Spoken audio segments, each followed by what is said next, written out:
Sound check, sound check. Hi, folks. Professor Gulliford here. You may recognize a difference in my voice this morning. I have, I'm going to call a viral bug. Flu A is all over our community, and kind of think that's probably what I have. But we'll get through it. And this is January, after all.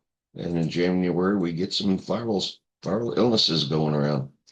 I'm doing a screen share now, and that will allow me to show you if I can get to the right place, it will allow me to show you the week that we're in the course. Let's see, we are sharing. Okay. And we go back over here to dashboard. If you ever wondered what the professor's dashboard looks like, this is it right here. And we are on 542. So let's take a look at this. It is module 3 that we are entering. Your first 2 weeks have just been excellent. I'm so impressed with the work that you have done here. Here's the introduction. It's all about the legal and ethical aspects of procreation and reproduction. We have some remarkable new assisted reproductive technologies. That's what they're called, assisted reproductive technologies. But with them come a lot of new legal and ethical issues. So I'll be very interested to see what you think about that and in our discussions this week. Here it is, the lecture that I prepared on reproductive health and genetics, abortion legal issues, the landmark case, probably the single, I would say, most important, certainly the best known legal case in U.S. history, Roe v. Wade from 1973.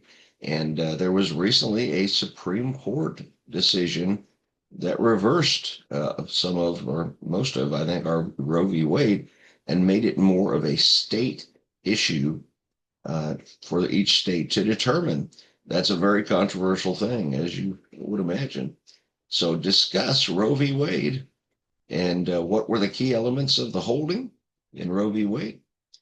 Should the stage of pregnancy determine a woman's right to an abortion? What are the rights of fathers? Regardless of your personal opinions and religious beliefs on abortion, try to identify the legal principles and parameters outlined in your readings. We'll refer to those as we continue our discussion. And there's my welcome statement. This should be, and historically has been, a lively discussion.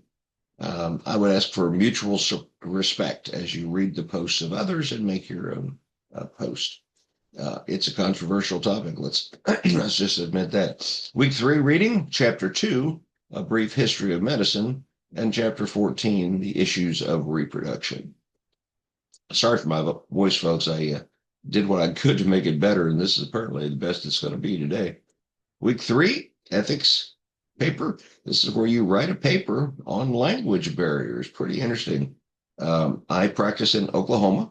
Our health system has 17 hospitals, and they are all over the state. We have many, many people who are Native American, and we have many, many people who are Hispanic and speak Spanish as their primary language. So this does become an issue of communication, and how do we do the best on that? How do we get the best communication established? One thing that I have seen far too often is using the patient's children, some of whom might be elementary age children, to interpret back and forth between the doctor and the patient. That's not good. We have to do better than that.